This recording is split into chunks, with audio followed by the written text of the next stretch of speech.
eu era crente. Eu disse que não era.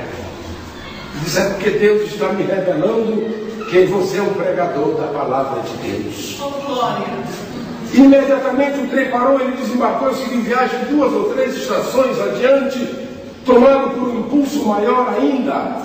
Eu desembarquei e andei por mais de 1 hora, no mês de dezembro, uma segunda-feira, um calor tremendo nesta cidade. Andei por mais de 1 hora e cansado parei um pouco para descansar e divisei a distância. Homens muito bem trajados, eram umas 10h30 do dia de uma segunda-feira. Eu imaginei, esta hora aqueles homens ali bem trajados, deve ser algum velório, deixa eu ver do que se trata.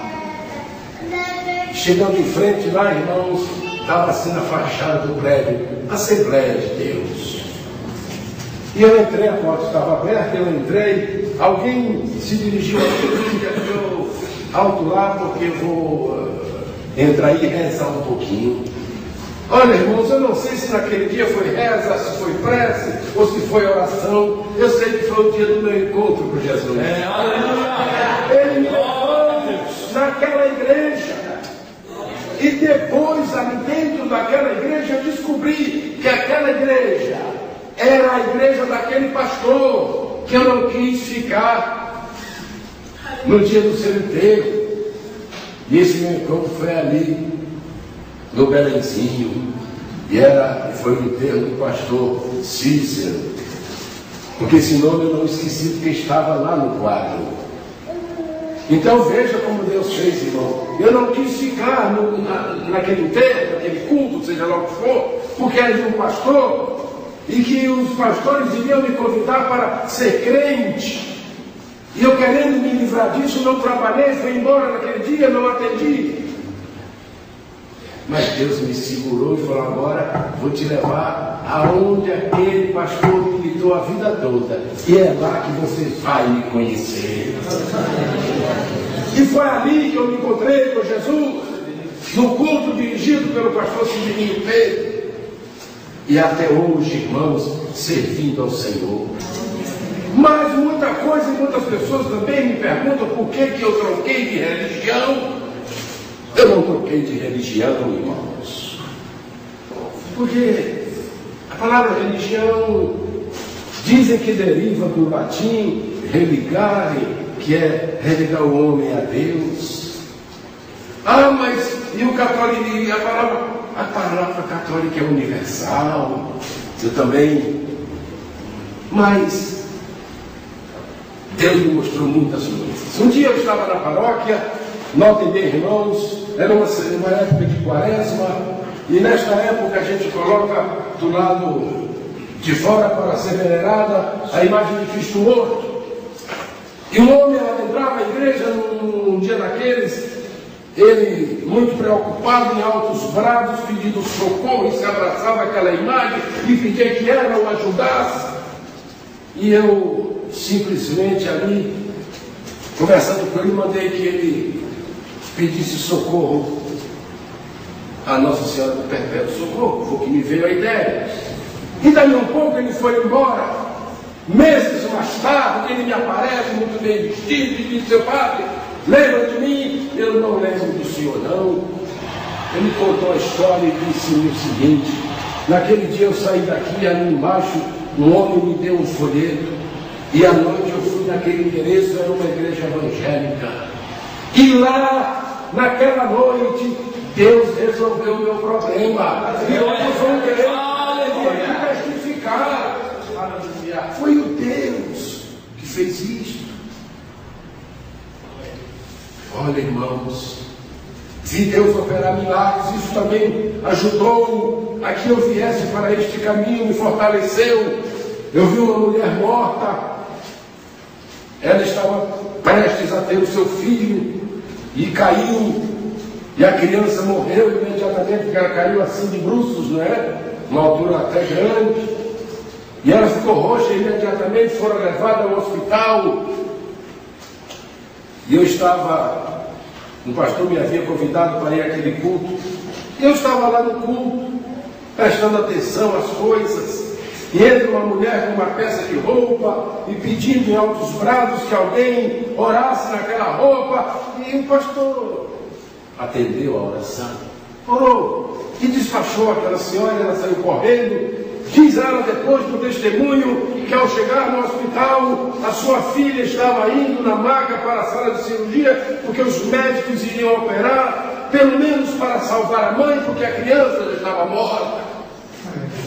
Mas a mãe, com aquela fé naquela oração, porque a fé, irmãos, é o firme fundamento das coisas que se esperam, convicção daquilo que não se vê.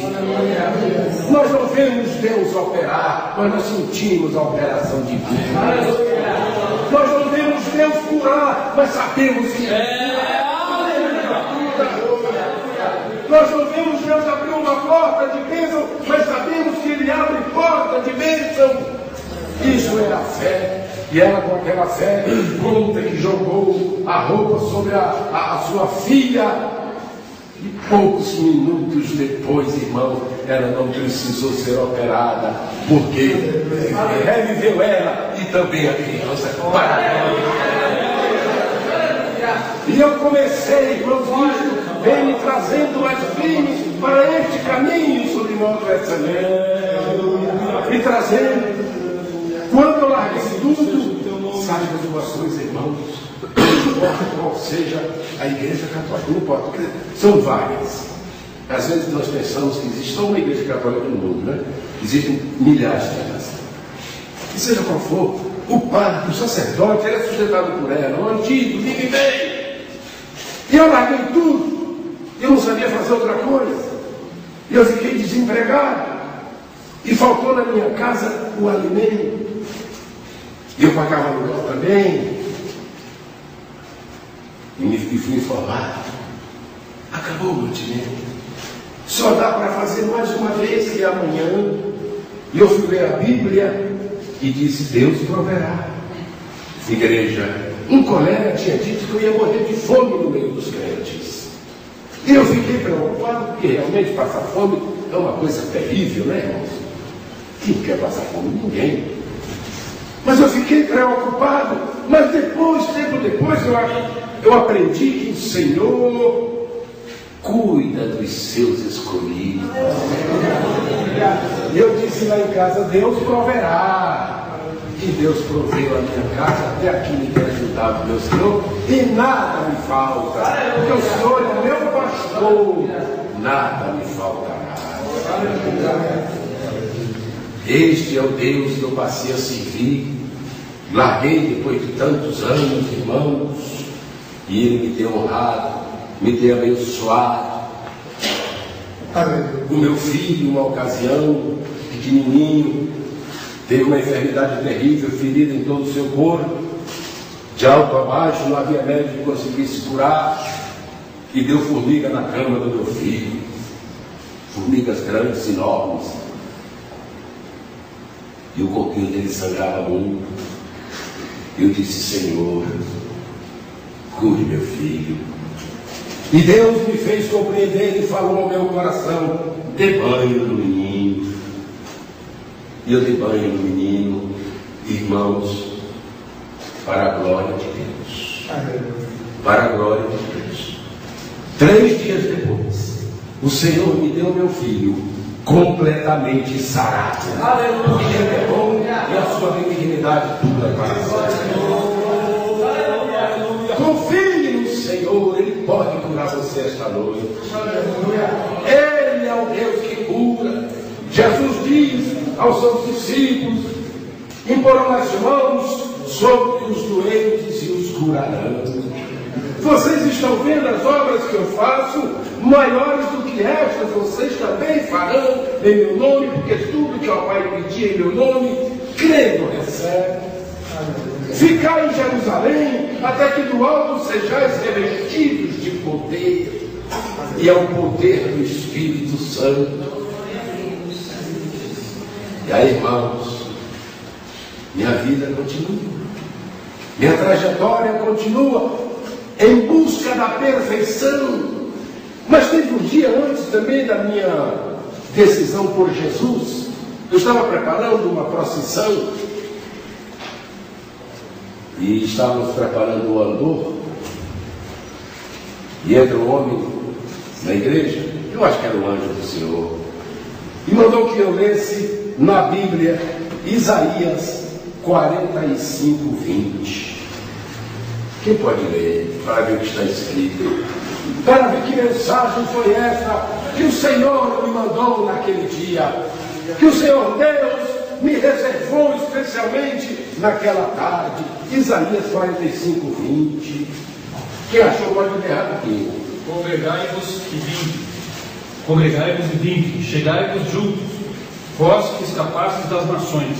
Nada sabem os que conduzem em procissão as suas imagens de escultura, feitas de madeira, e rogam um Deus que não pode salvar. Depois de lido, de me apresentar por este versículo, o andor ficou pronto e ele foi encaminhado à procissão, e no caminho as mãos de Deus entraram em cena. Irmãos, as mãos humanas não quebram um arame a não ser com a ajuda de ferramenta, mas as mãos de Deus quebram correntes. Arame, cabo de aço, quebra tudo. As mãos de Deus entraram em ação e os arames se partiram e o santo caiu e se quebrou em algumas partes. E aquele homem me reaparece e diz: é a esse Deus a quem você serve e adora, que você tem de carregá-lo e consertá-lo? Não faça isso não. Adore ao Deus que faz o contrário. Adore ao Deus que Ele é quem te ampara, Ele é quem te calúnia, Ele é quem te sara. É esse Deus a quem você deve adorar. E esta força o Senhor Deus foi me dando, foi colocando em meu coração. Irmãos, eu era tão contra a igreja evangélica que quando a gente fazia quermesse lá, eu mandava os rapazes colocar a barraca do quentão bem na calçada dos crentes, para provocar os crentes. Mal sabia eu que eu é que estava sendo provocado a ser um deles. Porque o Senhor é bom, a sua benignidade. Aleluia! Glória a Deus! Irmãos, como nós estamos mas numa conferência, vocês podem fazer perguntas. Os irmãos aqui do culto também, como diz a nova linguagem, né? Interagir comigo, né? Antigamente usariam outro termo, né? Agora é interagir. É bonito, né? Muito bonito. Então, irmãos, veja bem, houve declarações de religiosos do passado que chegaram a dizer o seguinte: a leitura da Bíblia é um veneno. No ano de 1800 alguma coisa. A leitura da Bíblia é um veneno. Em seguida, este mesmo sacerdote declarou: a propagação da Bíblia é uma peste. Está na revista Sílabus, de 8/12 de 1864. Porque a leitura da Bíblia esclarece. E tudo que eu falo é com base na Bíblia. Porque a igreja, ela caminhou os primeiros séculos debaixo da égide, no primeiro século, debaixo da égide dos apóstolos e discípulos do Mestre. Depois a igreja continuou a sua trajetória, mas diz a história, uns dizem que foi no ano 800, outros dizem que foi no ano 1050, outros dizem que em 384 começou então a grande separação, o grande cisma, porque só existia uma igreja. E depois essa igreja foi denominada Igreja do Oriente e Igreja do Ocidente. Primeiro, a igreja teve 5 sedes. Jerusalém foi a primeira sede, o primeiro concílio, inclusive, Jerusalém, Antioquia, Constantinopla, Alexandria, e no Ocidente, a grande sede na cidade de Roma. Depois houve a separação das igrejas. Então elas receberam um título, e cada uma tem o seu próprio título. Por exemplo, as igrejas do Oriente receberam o título de Igreja Católica Apostólica Ortodoxa. e completa com o nome do país onde ela está. As igrejas do Ocidente receberam o título de católica, apostólica também, e completa com o país onde ela está. Católica lusa, italiana, brasileira, uruguai, e por aí vai. Muitos. Porém, os dogmas e as doutrinas são sempre os mesmos. Para a sua trajetória de vida. Então, irmãos, tudo aquilo que eu aprendi na ortodoxografia começou a calar dentro de mim, a me trazer conflito. Por exemplo, aos domingos, quando eu ia batizar as crianças, eu comecei a sentir um conflito interior muito grande, porque eu cobrava muito caro para batizar uma criança. E eu perguntava a Deus: isto aqui, Senhor, que eu estou fazendo, lhe agrada? E eu quero saber, Senhor, tudo sobre o batismo. E o Senhor me esclareceu nesta palavra, Igreja de Deus. Me esclareceu nesta palavra tudo sobre aquilo que eu queria saber. Sobre os dogmas, tradições, sobre essas questões todas. Porque Ele é bom, porque a sua benignidade dura para sempre. Ele me mostrou, por exemplo, que ao 8º dia de nascido, o Senhor Jesus fora levado ao templo de Jerusalém para ser apresentado pelo sacerdote ao Senhor Deus. E diz a Bíblia que Simeão, um homem temente a Deus, foi impulsionado pelo Espírito Santo a ir ao templo, e lá encontrou-se com Maria e José levando o menino Jesus. E diz a Bíblia que ele pegou o menino em seus braços e agradeceu a Deus e disse: agora, Senhor, pode despedir o teu servo, porque os meus olhos viram a tua salvação. Jesus foi apresentado no templo, apresentado a Deus, como é o costume até hoje, segundo a Bíblia Sagrada. Porque o batismo, irmãos, ele é batismo para depois do arrependimento. São João foi batizando, está escrito na Bíblia, ele batizava, e todos confessavam os seus pecados. São Mateus 3,5 diz assim: e eram por São João batizados no Rio Jordão, confessando os seus pecados. Jesus disse: quem crer e for batizado será salvo. Em São Marcos 16. Em São Lucas está escrito: e cumpridos os dias da purificação segundo a lei de Moisés, o levaram a Jerusalém para o apresentarem ao Senhor. E eu comecei a compreender, irmãos, que uma criança não tem do que se arrepender. Então, aquele batismo que eu fazia ali era apenas para usufruir dele, e nada acrescentava espiritualmente. Porque uma criança vai se arrepender? Porque se Jesus chamou as crianças assim, diz: deixai vir as minhas criancinhas, porque das tais é o reino dos céus. Ele nunca disse isso a um adulto, nunca disse para as crianças.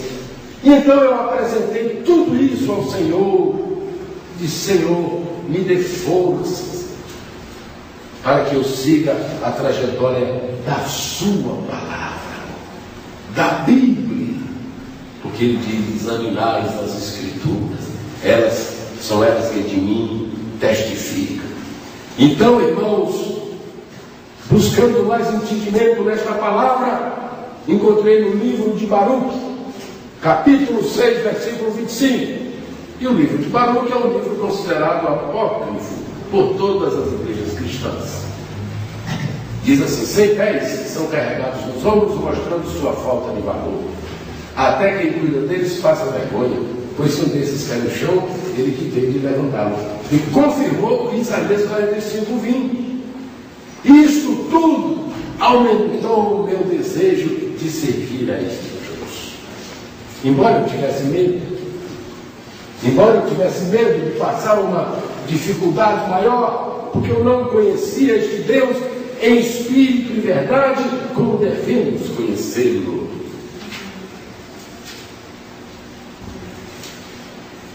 Então, irmãos, eu descobri outra coisa.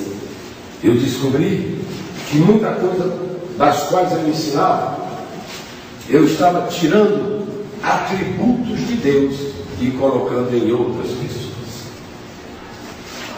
Porque os atributos de Deus são onipresença, onipotência e onisciência, não é isso? Esses atributos são exclusivos dele, mais de ninguém. E se houver algum outro que ouve a minha voz, o meu pedido, o meu chamado, eu estou tirando de Deus esses atributos e dando a um ser humano, que é muito pequeno diante de Deus. Moisés, o maior profeta da Bíblia, estava no monte e Deus disse a Moisés: vira para lá, Moisés, se esconde até a minha glória passar. Homem nenhum que veja a glória de Deus, isso é a glória de Deus muito forte. Agora, irmãos, eu dar a outrem, a um ser humano igual a mim, um desses os três atributos únicos de Deus, eu estou afrontando ao próprio Deus, porque Ele ouve o nosso choro, ouve a nossa oração, ouve o nosso pensamento. Jesus diz: se alguém olhar com olhar impuro, já cometeu pecado. E tudo isso, irmãos, também fez parte da minha vinda ao encontro de Jesus. Quando eu ia comentar a aula de fundo, que eu fazia isso várias vezes por dia, o fundo estava esticadão. Aí você vai perceber. Uma das orações da encomendação é assim: que os anjos te recebam e te acolham e te levem ao seio de Abraão. Mas ele já está morto. Ele não está ouvindo e nem sentindo, porque a oração pode muito ser feita, a oração do justo, mas quando todos nós estamos vivos. Hoje nós oramos uns pelos outros, e Deus ouve a sua oração em meu favor, ouve a tua oração em favor de alguém, e Ele atende, opera, Ele vai lá e abençoa. E eu perdoava o pecado do morto. Mas acontece que nós acabamos de ler que para ser perdoado é preciso confessar os pecados diante de Deus. E não é diante do pastor Jair não, viu? Não venha confessar para o pastor Jair não, vai ficar pior. Confesse para Deus e peça ao pastor Jair uma oração, e ele vai parar, porque a oração do justo pode muito. Aleluia, glória a Deus. Então, irmãos, essas minúcias, às vezes nos afastam de Deus, mas é importante um conhecimento à luz da Bíblia. Ela não é contra nada, ela é a favor, é da salvação. Mas só vai ser salvo quem crer e for batizado, porque Jesus que está dizendo: quem crer e for batizado será salvo. E o batismo é esse: crer em Deus, crer no unigênito Filho de Deus, confessa a Ele os pecados, faz o apostolado, aprende, e depois pede o batismo, e aí terá o nome escrito no livro da vida. E isto também, irmãos, me fez compreender.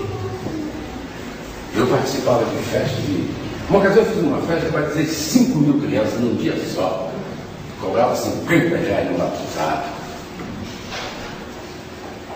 Mas me arrependi depois.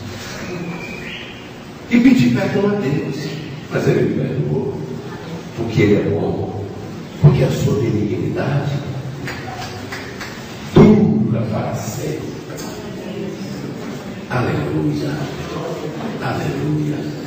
Não passe vontade. Se tiver vontade de perguntar alguma coisa, pergunta, que já está terminando o meu horário.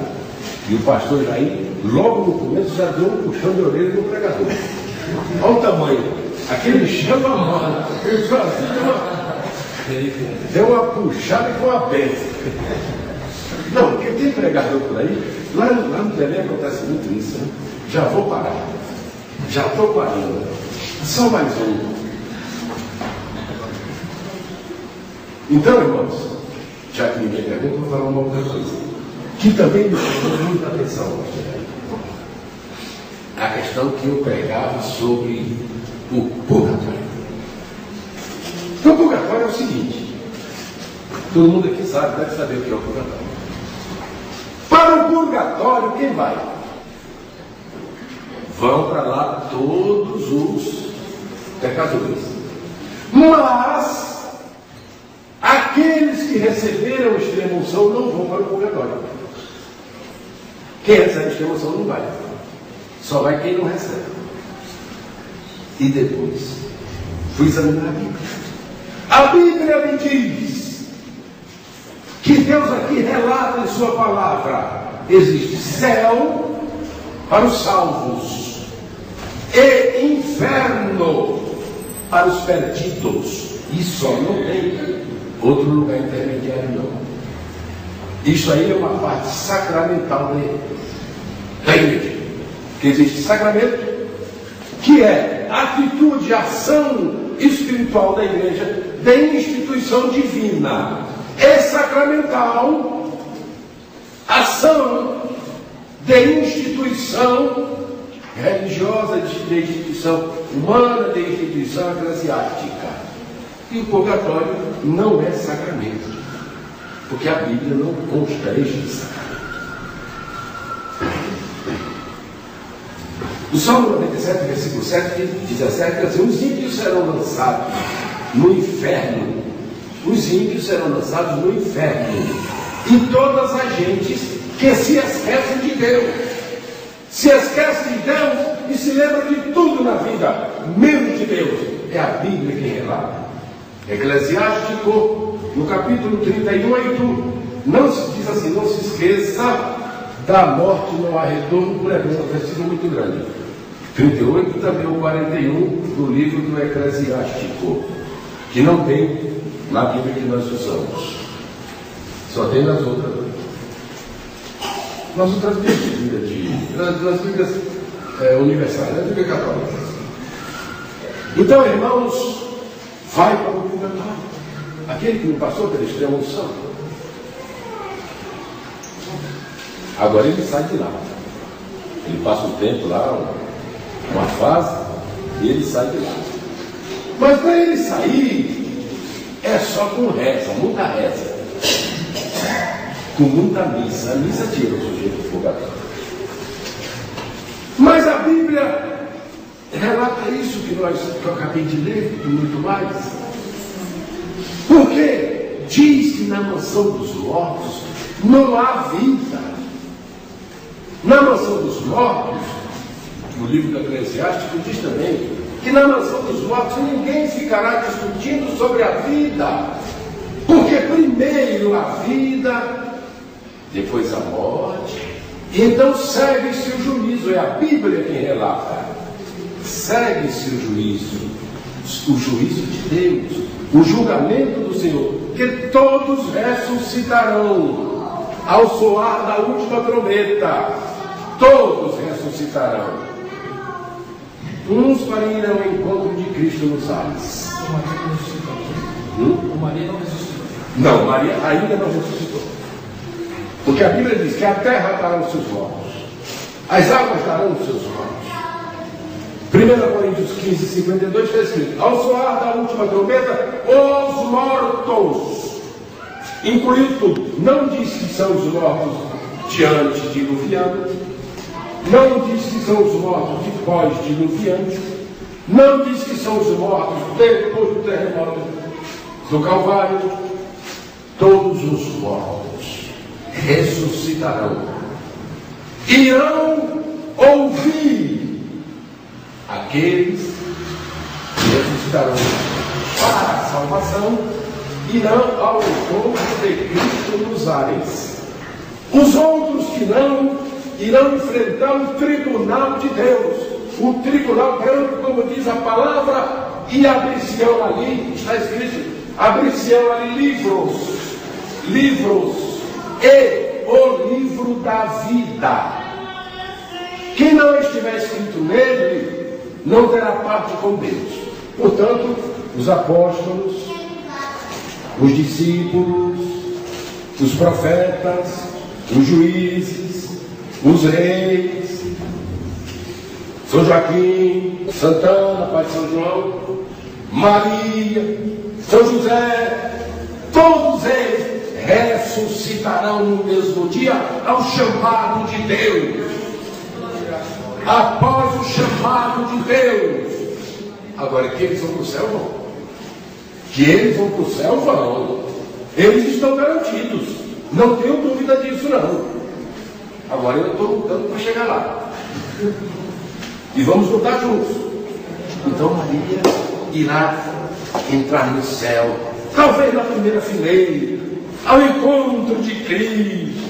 Ela irá para as bodas do Cordeiro, com o corpo transformado, porque a Bíblia diz que esses corpos serão transformados. Não haverá distinção de homem e de mulher. Serão servos do Senhor, servos do Deus Altíssimo, salvos, comprados e resgatados da terra pelo sangue do Cordeiro lá na cruz do Calvário. Quando abriu os braços, mãos curadas, pés também invavados, e ele diz: Pai, perdoa-os, eles não sabem o que fazem. Pai, em tuas mãos está tudo consumado, Pai, e em tuas mãos eu entrego o meu espírito, e com ele o nosso espírito também. Diz a Bíblia: todo olho verá o Senhor quando vier sobre as nuvens com louvor e grande glória. Olha, irmãos, a vida lá no céu será eterna. É a vitória da vida sobre a morte. A vida lá no céu será eterna. Mas saibam de uma coisa também: no inferno a vida também será eterna. Porque todos ficarão lá no inferno por toda a eternidade, os que forem para lá. Os que forem para o céu estarão na eternidade glorificando a Deus. E os que forem para o inferno ficarão na eternidade sofrendo as amarguras do inferno. Diz a Bíblia que ali é fumaça de enxofre, ali é sofrimento. Serão todos acusados constantemente dos males praticados aqui na terra. Você negou a Deus, por isso que você está aqui. A parábola do rico e Lázaro demonstra isso. Quando o rico pediu: Lázaro, molha o teu dedo, será sede eterna. Para isso, irmãos, só há uma atitudezinha de nada: deixar tudo e servir ao Deus de Abraão, de Isaac e de Jacó. E nada de servir ou pedir a quem já viveu e morreu, a ser humano, porque os mortos estão descansando. São João, no Apocalipse, ele diz que olhou e viu debaixo do altar de Deus todos os mártires em repouso. Eles não estavam ali acordados para ouvir. E se um desses mortos aí for ouvir a nossa oração, e como eu disse no começo, ele tem a onisciência. E a onisciência é só para Deus. Porque, irmãos, vamos analisar uma coisa breve. Meu pai já morreu, por exemplo. Meu pai faz 50 anos que meu pai morreu. Depois que ele morreu, eu passei momentos difíceis. Claro. Olha, se ele lá onde ele está ouvisse o meu pedido, no dia que eu estava passando grande necessidade, ele teria vindo me socorrer, ou não teria? Qual é o pai que não socorre o filho? Logo está provado que lá na mansão dos mortos só há silêncio. É aquele silêncio técnico, né? E o morto não ouve nada. Se com uma simples como é que chama? Anestesia, o médico pode cortar a gente todinho, a gente não sente nada. na morte eterna. O Espírito vai se apresentar diante de Deus para ouvir a sentença. Portanto, irmãos, para o céu, está escrito em São João 3,13. São João 3,13. Só para provar. Quem achou, leia. Se eu achar primeiro, eu leio primeiro. Pronto, já achou aqui. Ora, ninguém subiu ao céu, senão o que desceu do céu. Repita, irmão. Ora, ninguém subiu ao céu, senão o que desceu do céu, o Filho do homem que está no céu. Então lá no céu só tem o Pai, o Filho e o Espírito Santo. Os anjos auxiliares dele, arcanjos, querubim lá, e só tem mais ninguém. Não tem. Aqui no Atos, no livro dos Atos, está escrito que Jesus foi visto subindo ao céu. Não diz que viu mais alguém subir. Ninguém mais subiu. Para o céu só voltou aquele que de lá veio, Jesus. Portanto, no céu não tem ninguém intercedendo por você, não, viu? O único que intercede por você é Jesus Cristo, o homem que está na vida. Ele sim é o nosso intercessor. E às vezes nós não alcançamos muitas vezes, porque não sabemos pedir a Ele. Peçamos a Ele com sabedoria, não para gastar em nossos deleites, mas peçamos pela nossa necessidade, pela necessidade do nosso país, da nossa nação, do nosso povo, dos nossos governantes, das nossas autoridades e principalmente dos irmãos que se sentam conosco na igreja para glorificar o nome do Senhor. Aleluia! Deus é bom, Deus é maravilhoso. E terminou o meu horário, até passei uns minutos, mas não tem nada. O pastor Jair é perdoador também, ele vai me perdoar. Não é, pastor? Vai perdoar.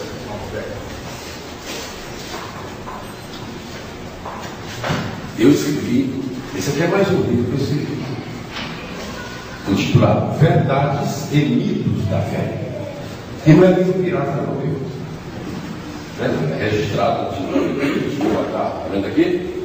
Código de barra, tem aqui a página da catalogação de publicação, está tudo aqui.